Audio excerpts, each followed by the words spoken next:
Well, our next illustrious company to add ballast to the U.S. China relationship is Chubb, the world's largest publicly traded property and casualty insurance company in the world, with operations in 54 countries and territories.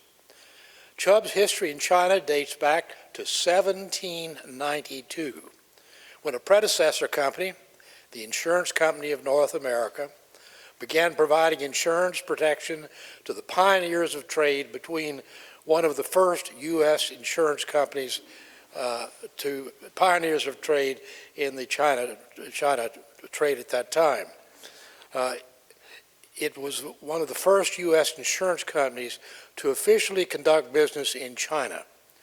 Today, Chubb is proud to have participated in over 200 years of U.S. China relations and views China as one of its greatest long-term partners.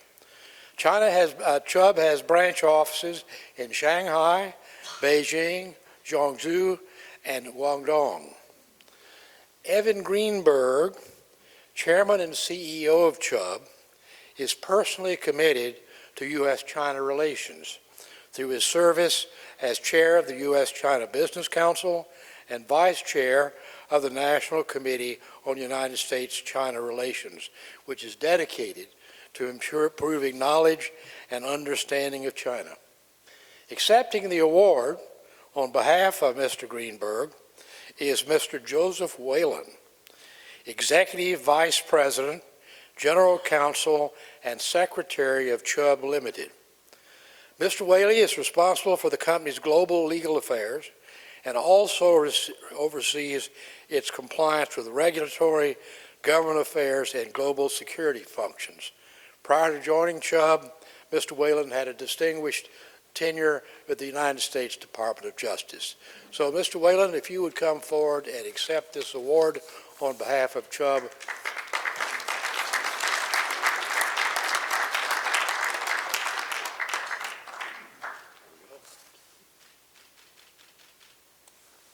Thank you. Thank you. I'll just lay this down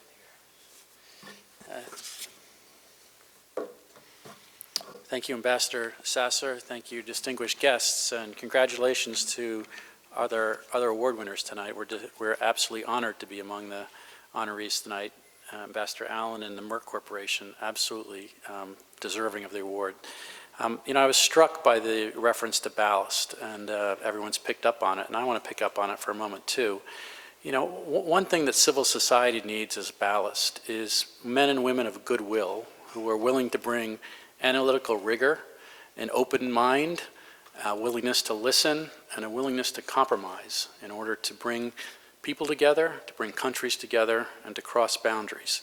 And most importantly, to fight against the fog of ignorance and failure to accept truth and prejudice that seems to be marking our current world situation. So we're particularly proud to be part of this organization, which Policy Foundation, which we think embodies those exact values, bringing together men and women of goodwill across cultures, across countries, to bridge gaps and to, as I said, fight the fog of ignorance and prejudice. So for that reason, we're particularly honored to be here tonight. As Ambassador Sasser said, we have a long history in China. We go back to 1792 when the Insurance Company of North America first started providing insurance for the fast clipper ships that were racing back and forth to try to develop trade between the countries. And then in 1897, we actually established an office in Shanghai and were providing insurance to companies that were conducting business in China. So we go back a long way. Today, we have a 100% owned subsidiary in China. We also have a position in Huatai, which is a large insurer in China. I'm very happy to announce that yesterday, the Chinese insurance regulator gave us permission to increase our ownership in Huatai by another almost 5%. And we've announced publicly that we intend to increase our ownership in Huatai, and we'll be the first U.S. company to have a substantial stake in a Chinese insurance. So we are committed to China. We are delighted by the relationship that we've established with on the ground in China, with the Chinese government, with the Chinese people, with our Chinese business partners. So we are thankful for that opportunity and look forward to continuing it as we go forward. As Ambassador Sasser said, our chairman, Evan Greenberg, is committed to China personally, professionally. I think in his DNA, his father, Hank Greenberg, has a long, long history in China, dating, I think he's 92 or 93 now, so we go back a long time in China, and that the commitment to China has passed from father to son, and Evan is intimately involved in current Chinese-U.S. relationships. We're particularly delighted that all of this is happening in the 70th anniversary of the People's Republic of China, and we look forward to continuing our long relationship.